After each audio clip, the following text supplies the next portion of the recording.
A desigualdade social impede o crescimento de um país. A gente não pode ficar fazendo reforma meia boca como tem sido feito até agora, né? Essa é a grande questão. Você precisa jogar bolinha no sinal durante o dia para poder você comer à noite. Todo mundo sabe o que é melhor para si, você olhando para o lado, você vai ver as pessoas tomando as melhores decisões possíveis. Acho que a liberdade é essencial para qualquer tipo de sociedade e para poder fazer as suas escolhas, inclusive econômicas. Olá, eu sou Luiz Felipe Dávila, cientista político e fundador do CLP, o Centro de Liderança Pública. E hoje eu te convido para falar sobre um assunto muito importante, a renda universal. Está começando mais um episódio de Caráter e Liderança.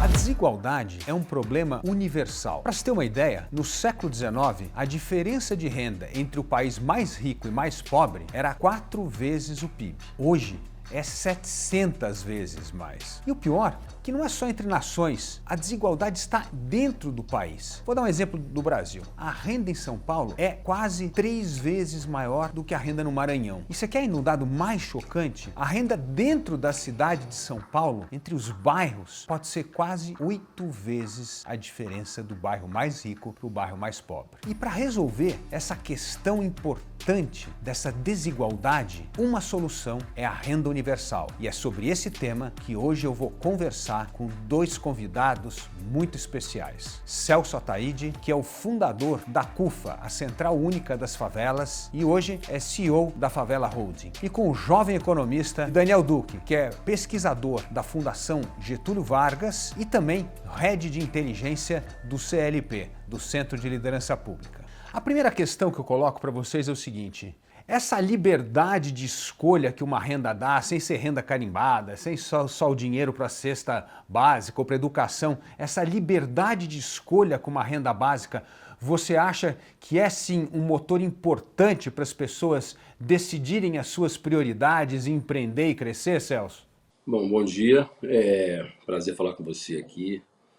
Na verdade, eu nunca discuti sobre renda universal, embora a gente, na verdade, fala o tempo todo sobre renda, a gente fala o tempo todo sobre economia, mas eu acho que quando a gente fala, na verdade, de poder de escolha, eu acho que quando essas pessoas, quando esse recorte, ou aliás, qualquer recorte social, tem a possibilidade de fazer escolhas, eles precisam também ter a orientação, a formação e o conhecimento para que elas possam fazer também essas escolhas. E aí o que fica, na verdade, qual tipo de formação, seja no ensino fundamental, seja na sua base escolar, essas pessoas recebem para poder empreenderem com alguma qualidade. A favela, por exemplo, não está muito preocupada em se o Estado vai ser mínimo ou vai ser máximo. Ela quer um Estado que funcione. E aí eu acho que a gente também está falando um pouco dessa renda universal, quando você fala qual seria a posição dessas pessoas nesse território em relação ao que elas preferem. A gente também não pode pensar que quem mora nesse território são pessoas iguais. São extremamente diferentes, pensam completamente diferentes e muitas vezes de forma muito opostas. Então, acho que a liberdade é essencial para qualquer tipo de sociedade e para poder fazer as suas escolhas, inclusive econômicas. Ótimo, Celso. Daniel, o Celso trouxe um ponto aqui muito importante: a relação de educação com saber fazer escolhas criteriosas para a renda. E parece que os governos não acreditam muito que as pessoas mais pobres podem fazer escolhas criteriosas. Então, todos os programas são direcionados, são carimbados. Como você vê essa correlação entre educação e gasto criterioso entre as camadas mais pobres? Quando a gente fala de renda básica, a gente está falando também de dar uma oportunidade, né, de dar uma chance para essas famílias, né, de conseguir atingir esse padrão mínimo, né, de condições de vida e, com isso, obviamente, tomar as decisões melhores para elas. Há uma série enfim, estudos empíricos que mostram que, de fato, dadas as condições que as pessoas têm, elas tomam as melhores decisões para elas. Então, assim, a renda básica, ela também direciona nesse sentido, né? E não é à toa que quando a gente, por exemplo, começou a dar o Bolsa Família, né, que não é, está muito longe de ser uma renda básica, né, mas é uma transferência direta, né? A gente começou a ver reduções muito grandes, né, de trabalho infantil, a gente começou a ver aumentos de escolaridade ali na fase da adolescência, porque justamente aquele mínimo que você dá, né, aquele recurso que é muito baixo, que o Bolsa Família ele é um programa que tem uma transferência muito baixa, né, apesar de ser muito eficiente, mesmo assim você já conseguiu, né, melhorar bastante os níveis educacionais dos beneficiários, né? Então isso obviamente não seria nem um pouco diferente com uma renda básica. Boa. Esse é um ponto importante. Celso, o que o Daniel está trazendo aqui é uma coisa importante a gente pensar na ponta da favela. Além da educação formal, tem essa educação empreendedora. A favela, como você sempre coloca, é um celeiro do empreendedorismo, até por necessidade. As pessoas empreendem por necessidade, tá certo? Você acha que essa educação profissionalizante, uma educação mais voltada para o empreendedorismo, ela poderia fazer com que essa soma de renda, com uma educação mais profissionalizante, pudesse impulsionar as pessoas a descobrir a sua veia empreendedora e fazer essa transformação não só social e econômica na favela? Sim, eu acho que a gente vive num país onde a desigualdade não permite que uma classe, no caso essa da favela, tenha um menu à sua disposição para poder fazer as suas escolhas. Então você acaba, na verdade, tendo aí 1% das pessoas que vivem em favelas consegue falar inglês. Então, e você tem uma outra classe social que quem não fala inglês está passando vergonha. Control the match, my equipe play in the left, the right, in the middle, have one best opportunity for score. Cada um sabe o que é melhor para si.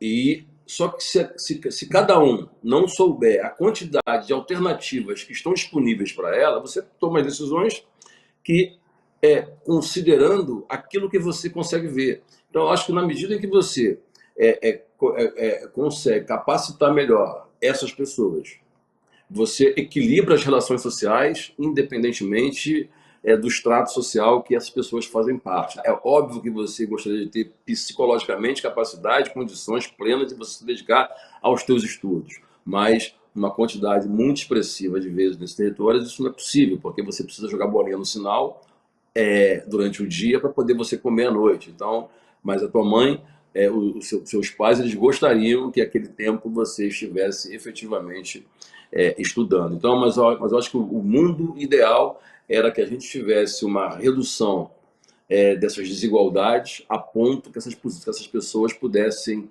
não viver abaixo ou na linha de pobreza em que elas pudessem efetivamente se dedicar aos estudos e que esses estudos, para que elas pudessem fazer melhores opções, tivesse também acessível para elas. Ô Daniel, você acha que a renda universal é um jeito de nós cortarmos benefícios, privilégios dessa classe média, desse corporativismo público e privado e de alguma forma transferir de forma mais eficaz para a base da pirâmide? O Brasil ele tem, né, esse histórico, né, assim, de um grande número de benefícios, um grande número de, digamos, vantagens, né, que grupos numerosos e bem organizados acabam conseguindo obter em relação ao Estado, que são muito custosos, não estão chegando, né, a quem precisa, não estão gerando emprego, não estão gerando renda, são basicamente o que a gente chama, né, o termo técnico disso é rent seeking, né, seria basicamente apropriação de recursos sem nenhum tipo de retorno social, sem nenhum tipo de vantagem para a sociedade. Mas o problema todo é que a gente não consegue fazer com que a gente mobilize recursos que hoje estão carimbados, estão endereçados para esses grupos, né?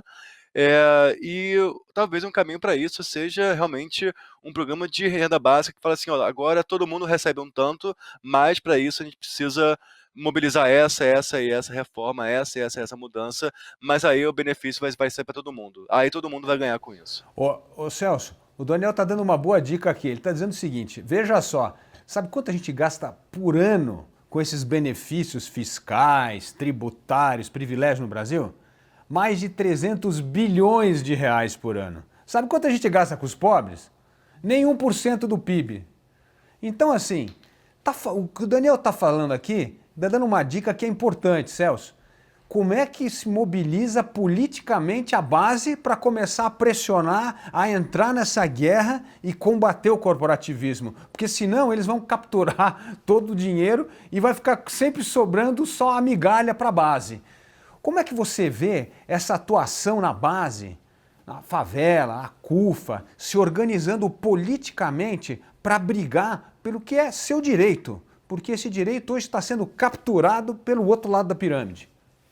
Um país ele só pode ser eficiente na medida em que um número muito expressivo dessas pessoas estiverem, na verdade, nas universidades, estiverem, na verdade, produzindo conteúdo de grande qualidade em escala. Então, quando você tem apenas uma base da pirâmide, uma parte dessa pirâmide com acesso às universidades, você vai ter essa desigualdade. E o país acaba não se desenvolvendo porque a desigualdade social impede o crescimento de um país. E, por outro lado, você tem também a grande marca da economia, que é um país, para se desenvolver, ele precisa de crescimento econômico, mas ele precisa de distribuição de renda. Se você não distribuir a renda, ela vai concentrar e você vai ter o que a gente tem hoje. Alguns estudos mostram que a gente tinha, até pouco tempo atrás, 25 pessoas que tinham uma quantidade de recursos de 3 bilhões. Isso também não é novo. E qual que é a grande dificuldade de você se mobilizar? É porque mobilização, ele se dá a partir de derramamento de muito ódio, de uma motivação muito radical ou de muito dinheiro. Mobilizar demanda dinheiro, demanda recursos, você precisa se organizar, seja através de partidos políticos e etc. Então você vê partidos políticos, a própria CUFA ajudou a fundar um partido de pretos, que é o Frente Favela Brasil, há 2 anos atrás, que neste momento está em fase de coleta de assinaturas, já fez o diretório dos 27 estados e registrou em Brasília no TSE. O que significa dizer que nós entendemos que o nosso papel enquanto CUFA não é dentro de um lugar da política formal, mas nós entendemos que a política formal precisam ter pessoas comprometidas e que fazem parte desse lugar. Porque você tem, por exemplo, no Congresso hoje, 513 deputados, em que, na verdade, eles têm pautas muito específicas e trabalham como se fossem grupos específicos e como se fossem quadrilhas específicas ou, de uma forma até legítima, atendendo seus interesses muito particulares. Então, eu acho que a mobilização ela é importante, mas a mobilização ela só vai partir a partir do momento em que as pessoas jogarem a toalha, em que não tiver mais nenhuma possibilidade. Porque, infelizmente ou felizmente, enquanto essas pessoas conseguirem se mobilizar para poder ir ao seu trabalho, para poder comer, para poder cuidar dos seus filhos, elas acabam deixando a mobilização em segundo plano, porque elas continuam acreditando que as coisas vão melhorar. Ô Daniel, é possível financiar uma renda universal no Brasil? Nós temos dinheiro para fazer isso? Quanto nós vamos ter que cortar de privilégio para beneficiar um programa que finalmente atinge mais a base da pirâmide? Em termos de mobilização de recursos, né, o setor público ele certamente já tem dinheiro suficiente para, enfim, criar uma renda básica, né? A questão é que grande parte desses recursos hoje já são apropriados por outros grupos, né? Se a gente olhar para onde está indo a distribuição de renda no Brasil, grande parte da concentração ela vem de altos salários do setor público, ela vem de distorções que tem nos benefícios previdenciários, né, nas pensões, etc. E tudo isso vai ter que ser enfrentado em algum momento. Se caso a gente faça isso, a gente consegue de fato aprovar uma renda básica com um valor mais ou menos significativo, né? Mas é um caminho longo. Então, basicamente, assim, a gente vai precisar reduzir gasto tributário, e aí eu estou falando de gastos tributários bem altos, como Zona Franca de Manaus, como Simples, enfim, toda uma gama aí de benefícios que são realmente bastante custosos, está falando aí em torno de 2% do PIB, já são 4 vezes o gasto do Bolsa Família. A gente vai ter que passar por várias distorções em altos salários dos servidores, enfim. A gente tem aí uma reforma administrativa, né, que poderia gerar uma economia de mais de 10 bilhões por ano, assim, caso aprovada. Ô Celso, Sabe quanto é o valor provavelmente de uma renda universal no Brasil? 900 bilhões de reais. O orçamento brasileiro é de 3 trilhões e 400, 500. Portanto, parece factível que é uma questão de liderança política para enfrentar esse desmantelamento. Porque se uma custa 900 bilhões, a gente tem um orçamento de 3 trilhões e 400, é saber onde fazer o corte. Mas não é economicamente inviável, tá certo, ô Daniel? Não, exatamente, não é. A gente está falando aí de um orçamento de 900 bilhões, e se for uma renda básica bastante ambiciosa, né? Enfim, é totalmente factível. E, obviamente, se a gente colocar ali também uma transição, enfim, tudo isso é possível. Mas, de novo, a gente tem que enfrentar questões estruturais. A gente não pode ficar fazendo reforma meia-boca como tem sido feito até agora, né? Essa é a grande questão. Sejam bem-vindos. Tem certeza que é a nossa casa? Acho que acertamos o endereço. Como o Celso falou, né? A gente só vai conseguir, de fato, né, combater esses privilégios politicamente se a gente tiver uma contrapartida para a grande maioria das pessoas, né? Porque a gente tem que mostrar, tem que falar para as pessoas, olha só, a gente pode fazer com que esse recurso chegue a você, a gente pode fazer com que essa renda básica chegue para todo mundo, mas aí a gente precisa então pressionar o Congresso, precisa pressionar o governo para que realmente seja aprovado essa reforma, e aí a gente consiga, de fato, ter os recursos necessários para que eles cheguem a você. É isso aí, Daniel. Celso, eu acho que nós precisamos do título desse programa para aprovar a renda universal: Caráter e Liderança. Lutar por valores, propostas e liderança para desmantelar a República dos Privilégios. Muito obrigado pela participação de vocês nesse bate-papo sobre a renda universal, Daniel e Celso. E até a próxima.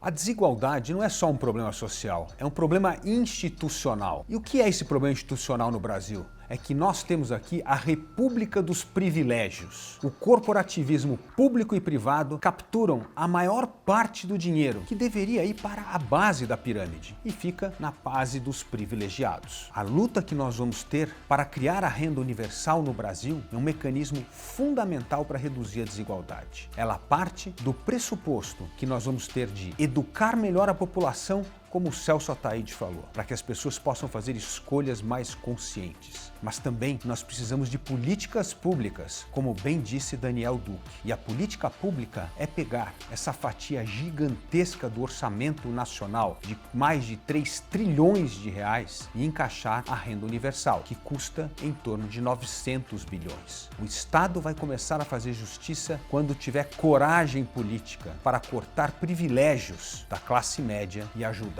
a base da pirâmide. É assim que nós vamos construir uma nação mais justa, próspera e desenvolvida.